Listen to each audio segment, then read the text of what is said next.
Za najmoćnije oružje ikad stvoreno, stvarno ih je teško učinkovito koristiti. Širenje nuklearnog oružja stalni je izvor zabrinutosti. Dok ovo pišem, trenutna verzija je politička priča koja zapravo traje već desetljećima. Iran radi na nuklearnom oružju i loše stvari će se dogoditi ako ta zemlja ikada uspije. I sigurno će se daljnja erozija režima neširenja nuklearnog oružja općenito smatrati lošom stvari. Postoje loše stvari, a onda postoje i još gore stvari. Osobno, ne bih volio biti izbačen kroz prozor na drugom katu. Međutim, spreman sam učiniti puno više kako bih osigurao da ne budem izbačen kroz prozor na 10. katu. Slično tome, nije dovoljno samo reći da je iransko nuklearno oružje loša stvar. Na praktičnoj razini, svijet će zapravo morati nositi se s posljedicama ako ikada dođemo do te točke. A na strateškoj razini, ovo pitanje već važno je za tekuće pregovore s Iranom. Ako bi Iran nabavio nuklearno oružje, to bi bila potpuna katastrofa. Tada bi Sjedinjene države trebale inzistirati na jačim mjerama provedbe u vezi s iranskim nuklearnim programom. S druge strane, ako nije toliko važno hoće li Iran imati nuklearno oružje, onda je produžavanje zatvaranja Hormuškog tjesnaca glupa ideja. Pa, ispostavlja se da utvrditi koja je stvarna situacija nije tako jednostavno. Da, nuklearno oružje je izuzetno moćno, ali upotrijebiti ga, kao i uvjerljivo prijetiti njegovom upotrebom, teže je nego što se na prvi pogled čini. A pokušaj objedinjavanja njihovih učinaka stvara problem, gdje postaje teško vidjeti šumu od drveća. Dakle, danas raspravljat ćemo o 3 aspekta nuklearne strategije. Prvo je prisila. Ideja da možete prijetiti nuklearnom upotrebom kako biste natjerali protivnike da poduzmu radnje koje inače ne bi poduzeli. To je lakše reći nego učiniti. Drugo je odvraćanje. Ideja da možete prijetiti nuklearnom upotrebom kako biste spriječili protivnike da poduzmu radnje koje razmatraju. Ovo je mnogo lakše postići, što dodatno učvršćuje ideju da nuklearno oružje učvršćuje postojeće stanje. Ali onda ćemo završiti s velikim preokretom. Na zaobilazan način, lakoća nuklearne odvraćanja omogućuje državama da uspješno iznose uvjerljive prijetnje. Neobična stvar je što nije izravna prijetnja upotrebom nuklearnog oružja, ta koja čini da strategija funkcionira. Umjesto toga, nuklearno oružje državama daje veću sigurnost u korištenju konvencionalnog oružja i upravo to donosi strateške prednosti. I tu se također javljaju veći problemi s Iranom. Ali krenimo od osnovne ideje nuklearne prisile. Iz ove perspektive, nuklearno oružje je isto kao i drugo oružje, samo veće. Ako se brinete da bi vam netko mogao baciti granatu, ako ne popustite njihovim zahtjevima, onda biste se trebali još više brinuti da će vam poslati nuklearno oružje. I vrijedi napomenuti da nuklearno oružje nisu samo one velike bombe koje vidite u filmovima i koje uništavaju cijele gradove. Postoji klasa taktičkog nuklearnog oružja, koja su obično manja i po definiciji namijenjena su za napad na vojne ciljeve. Ti ciljevi mogu biti prilično veliki, poput vojne baze, ili vrlo precizni, poput kolone neprijateljskih vojnika. Taktičko nuklearno oružje obavlja iste zadaće kao i konvencionalno oružje, ali može biti razornije. Teorija nuklearne prisile datira još od dana kada je svijet prvi put upoznao nuklearno oružje. U kratkom roku Sjedinjene države su bombardirale Hirošimu i Nagasaki. Nije trebalo dugo da Japan kapitulira. Sada povjesničari raspravljaju o tome koliko su točno atomski napadi doprinijeli japanskoj odluci. Sjedinjene države su bombardirale druge japanske gradove zapaljivim bombama u sličnoj mjeri, iako uz puno više truda nego korištenjem samo jedne naprave. Japan je već imao poteškoća prije toga. Morao je uvesti racionalizaciju nafte i prizemljiti većinu zrakoplovstva uoči bombardiranja. A Sovjetski savez je objavom rata Japanu ostavio carsku vladu bez nade da će treća strana nametnuti umjereniji dogovor. Ali teško je tvrditi da nuklearno oružje nije bilo važno za strateško okruženje. Osim toga, slučajevi jasne prisile na sreću su rijetki. Nije bilo ni jednog drugog slučaja ofenzivne upotrebe nuklearnog oružja u povijesti. Sada dio toga mogao bi biti zavaravajući. Kad stvari funkcioniraju u međunarodnoj diplomaciji, ne morate izričito izreći svoju prijetnju da bi ona imala željeni učinak. Svi znaju da imate nuklearno oružje. Hej, to uključuje i tebe, Izraele. i već ih uračunavaju u svoje proračune. Ne možeš mahati svojim nuklearnim oružjem više nego što možeš mahati konvencionalnim, pa izričite prijetnje ne postižu mnogo. Ali to ne znači da drugi ignoriraju mogući scenarij. Na primjer, u ratu u Kargilu, Indija je uvjerila Pakistan da povuče neregularne snage iz Kašmira. Obje zemlje su do tada počele razvijati svoje nuklearne zalihe, ali Indija je imala otprilike dvostruko više bombi. To je prisililo Pakistan da pažljivo razmotri svoje opcije, što je doprinijelo uvjerljivom uspjehu Indije. Naravno, ovaj slučaj je zamagljen činjenicom da je Pakistan ubacio te trupe na početku sukoba, što znači da je Indija pokušavala poništiti vrlo nedavnu promjenu postojećeg stanja. Doista, ostajemo bez daljnjih jasnih slučajeva. Opet, barem djelomično, zato što bi sve to trebalo biti uračunato u situaciju čak i prije nego što rat počne. Situacija u Kargilskom ratu već je bila prošla točku na kojoj je trebala stati. Središnji problem s ovom vrstom prisile je taj što su nuklearno oružje grubi alati, dok države često imaju preciznije ciljeve. Ako cilj ne evakuira sporno područje, što će agresor učiniti? Upotrijebiti taktičko nuklearno oružje kako bi se oslabila vojna sila cilja unutar te regije. Naravno, pretpostavljam da bi to postiglo kratkoročni cilj. Pa dobro obavljen posao, sada je ta vrijedna regija zračenjem kontaminirana. Samo upozorenje za svakoga u Moskvi ili Pekingu tko razmišlja o provođenju te strategije u Ukrajini ili Tajvanu, redom. Ako taktičko nuklearno oružje neće pomoći, što je sa strateškim nuklearnim oružjem? Naravno, to oružje moglo bi nanijeti još veću štetu, ovaj put na području koje agresor ne želi osvojiti. Ali što će agresor učiniti? Baciti nuklearnu bombu na glavni grad cilja?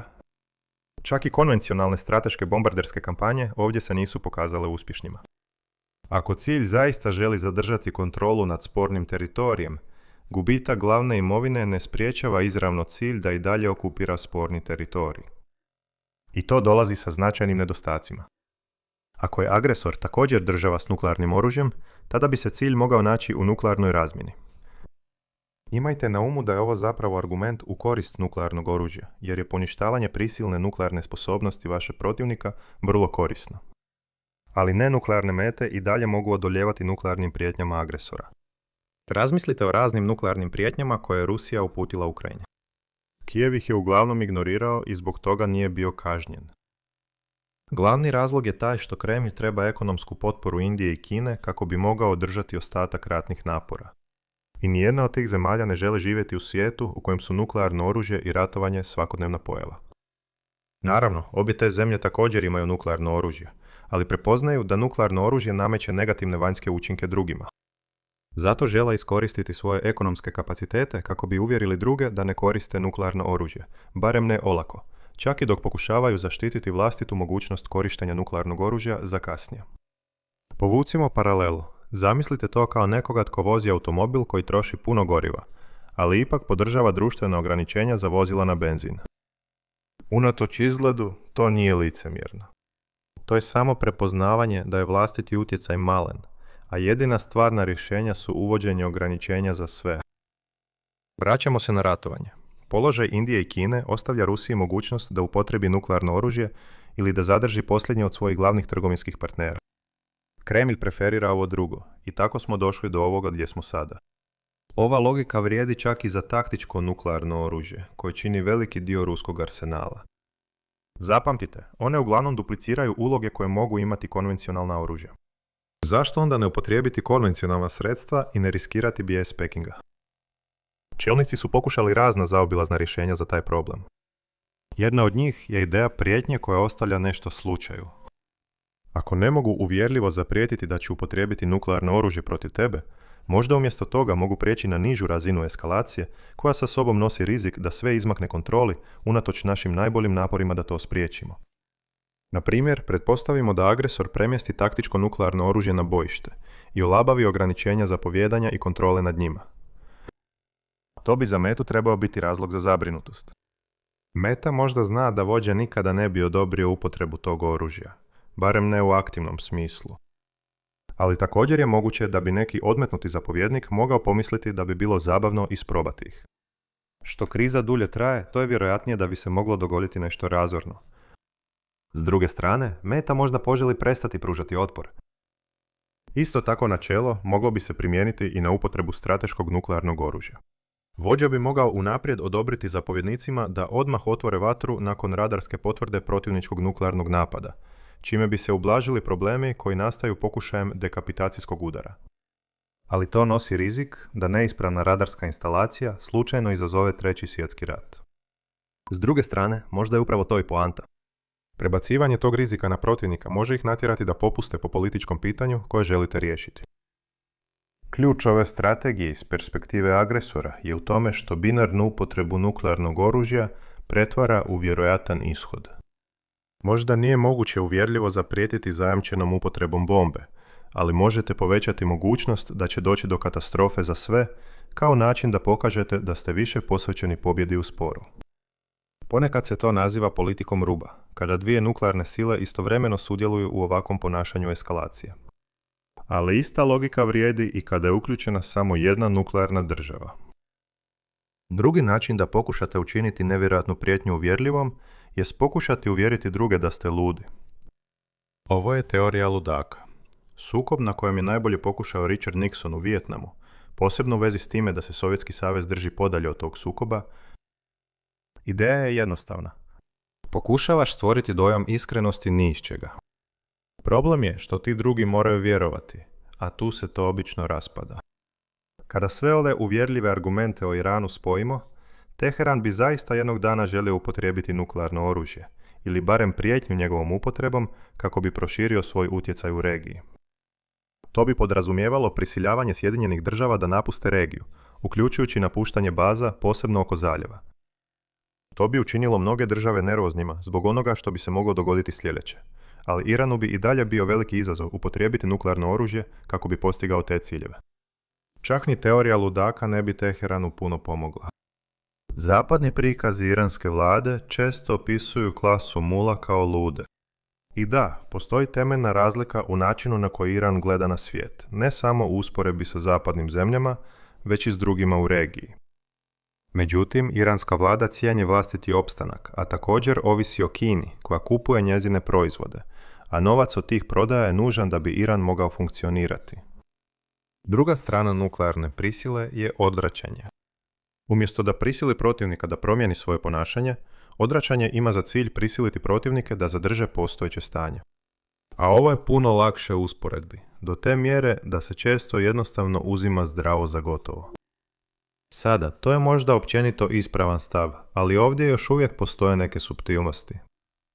Uzmimo Sjevernu Koreju kao istaknuti trenutni primjer. Obitelj Kim godinama je živcirala mnoge prijestolnice, ponekad čak i frustrirajući svoje najbliže saveznike. Ali već otprilike 2 desetljeća nitko ozbiljno nije razmatrao pokušaj nametanja promjene režima u toj zemlji. A jedan od glavnih razloga za to je što Sjeverna Koreja ima dovoljno nuklearnog oružja da potpuno uništi svjetsko gospodarstvo. Čak i ako su Sjedinjene države te koje vrše invaziju, nitko ne može biti siguran da će Sjeverna Koreja birati svoje nuklearne ciljeve. Nekoliko bombi iznad Seula ili Tokija izazvalo bi dovoljno poremećaja u globalnim opskrbnim lancima da bi svaki potrošač u Americi osjetio posljedice. Ako bi ostaci sjevernokorejske vlade htjeli biti posebno drski, mogli bi čak napasti Tajpej kako bi svijet bacili u depresiju. Nema veze što u regiji ima mnogo američkih vojnih baza koje bi Pyongyang također mogao uništiti. Ovo je ključna razlika između nuklearne prisile i nuklearnog odvraćanja. Kad pokušavate neobavezno prisiliti drugu državu da odustane od neke političke odluke, imate puno toga za izgubiti. Kad vam prijestolnica uskoro pada, prošli ste točku u kojoj vas zanima što bi treće strane mogle učiniti kako bi sankcionirale vašu upotrebu nuklearnog oružja.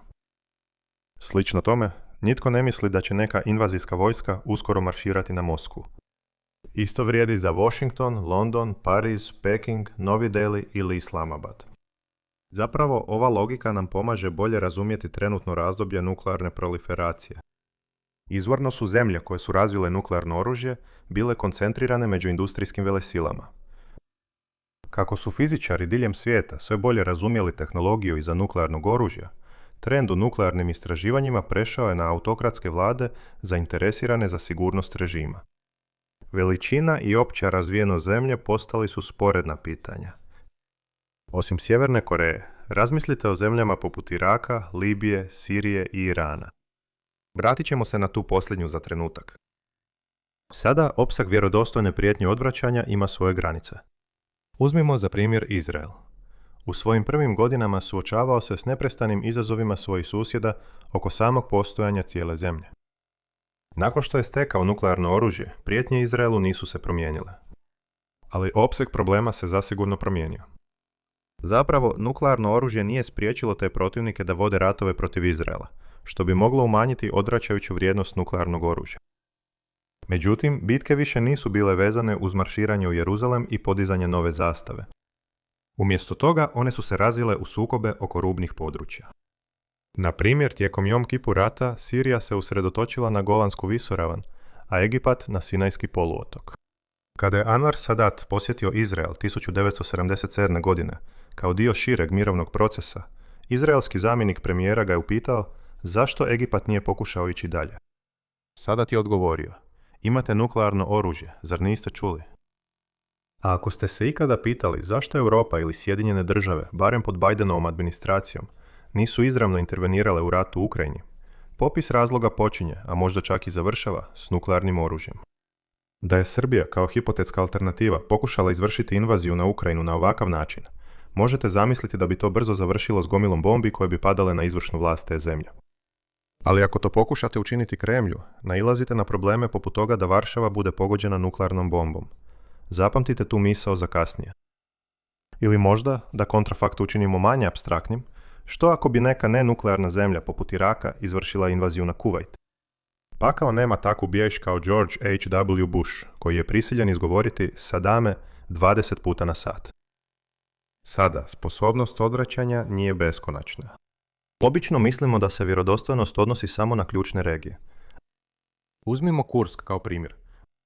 Ukrajina je 2024. godine izvršila invaziju na oblast, a nije bilo stvarnog nuklearnog odgovora iz Rusije, unatoč brojnim retoričkim prijetnjama koje su sugerirale suprotno.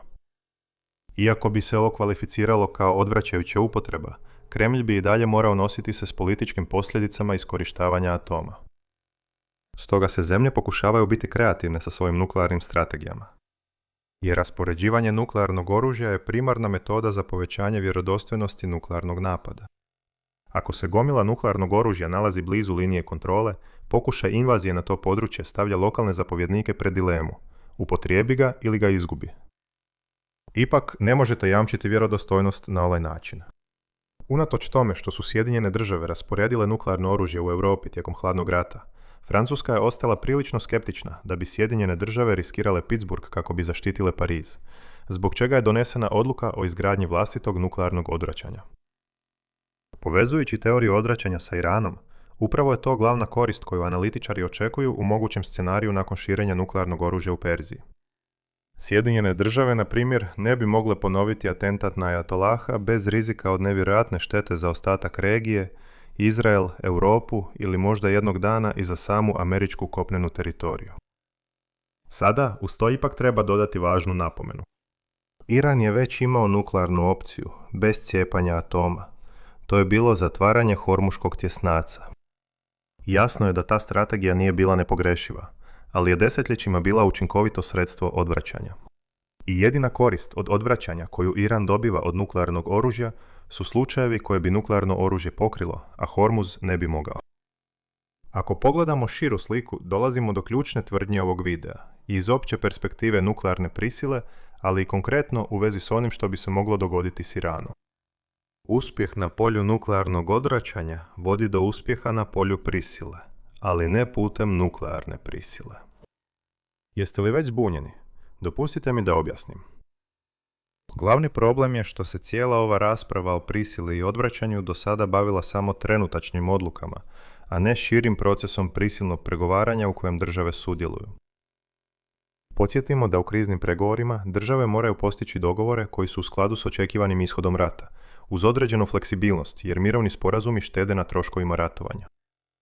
Ako su nuklearno oružje samo kao obična oružja i pridonose ofenzivnoj snazi, čak i ako su te okolnosti ograničene, tada već razumijemo vrijednost nuklearnog oružja u kriznim pregovorima. Međutim, postoje neki ljudi koji vjeruju da nuklearno oružje nema nikakvu prisilnu vrijednost, pa čak ni uobičajenu vojnu vrijednost. Pretpostavimo da je njihova tvrdnja točna. Tada biste mogli pomisliti da se linija očekivanog ishoda ne pomiče kao posljedica širenja nuklearnog oružja. Ali to nije istina. Sjetite se, to je linija očekivanog ishoda koja odražava sve što bi se moglo dogoditi tijekom rata. A odvraćanje mijenja očekivanja. Da biste vidjeli na što mislim, pretpostavite da bi rat mogao završiti jednim od 3 grubo pojednostavljena ishoda. Vojni poraz jedne strane, vojni poraz druge strane i pozicija koja bi ravnomjerno podijelila korist između dviju strana. I da dodatno pojednostavimo stvari, zamislimo da je svaki od tih ishoda jednako vjerojatan. Pa u svijetu u kojem nitko nema nuklearno oružje, očekivani ishod rata zaista je podjela 50-50. Potpuno osvajanje jedne strane poništava potpuno osvajanje druge u očekivanom ishodu, a pad pozicija također predstavlja ravnomjernu podjelu. Ali sada zamisli da je gospodin desna strana pravi ubojica i da je razvio nuklearni arsenal. Što se događa ako mu sada propadne konvencionalna vojska? Pa ne bih savjetovao njegovom protivniku da pokuša maširati na glavni grad desne strane. To bi bio odličan način da protivnički glavni grad doživi nuklearni napad. Dakle, nakon vojne pobjede mogli biste dobiti granicu koja izgleda ovako, točka nakon koje upotreba nuklearnog oružja više nije vjerodostojna. Koristit ću optimalnu točku osvajanja kao jednaku situaciji zastoja radi ilustracije. Ali logika i dalje vrijedi ako bi se granica povukla dalje na istok. U redu, ali razmisli kakav je sada prosječan ishod rata. Više nije izjednačen. Udvostručujemo vjerojatnost ishoda koji završava u sredini i brišemo najgori mogući scenarij za desnu stranu. Posljedično, nuklearno oružje je promijenilo ravnotežu snaga. Očekivani ishod rata sada je ovdje. Kako bismo dali još jedno tumačenje logike koja stoji iza ove implikacije, nuklearno oružje predstavlja policu osiguranja protiv najgoreg mogućeg ishoda. Posjedovanje nuklearnog oružja stoga vam omogućuje da budete hrabriji u svojim zahtjevima i opušteniji u korištenju konvencionalnog vojnog naoružanja. Sukladno tome, statistički gledano, krize će vjerojatnije završiti povoljnim ishodom za države koje posjeduju nuklearno oružje i vjerojatnije će završiti brzo, iako nikada nismo svjedočili upotrebi nuklearnog oružja izvan Pacifičkog rata. Ipak, sjena mogućnosti upotrebe nuklearnog oružja nalaže da su protivnici spremni ograničiti svoje ekspanzionističke ciljeve. To također objašnjava zašto krize završavaju brže, jer početni vojni uspjesi protivnika ne prerastaju u nešto značajnije. Vraćajući se na zaljev, nuklearni Iran nije samo Iran koji može jamčiti opstanak svog režima. To je također Iran koji se osjeća manje ograničenim u drugim političkim pitanjima, jer ne suočava s prijetećom opasnošću promjene režima u slučaju da mu rat ne ide u prilog. To znači mnogo aktivniju vanjsku politiku unutar regije, na štetu njegove opozicije. I opet, pitanje Hormuza je ključno. Što je veća vjerojatnost da rat dovede do pada režima, to je veća korist od nuklearnog oružja. Ako je iranski kapacitet u Hormuzu dovoljan da odvrati 99% budućih pokušaja promjene režima, tada je vrijednost nuklearnog oružja minimalna. Ako mislite da bi se situacija u Hormuzu lakše kontrolirala kada bi protivnik uložio sav trud da ga ponovno otvori, tada bi nuklearno oružje možda imalo puno veći utjecaj. Imam li odgovor na to? Znači li to da je vrijedno voditi rat kako bi se spriječilo Iran da razvije nuklearno oružje? Ne, to je političko pitanje jer uključuje stvarne ekonomske kompromise. Ali to su razmatranja koja biste trebali imati na umu kada razmišljate o vlastitom stavu. Dakle, koje su naše ključne poruke za danas? Korištenje nuklearnog oružja kako bi se protivnici prisilili na postupke koje ne žele poduzeti je teško, ali može biti moguće pod određenim uvjetima.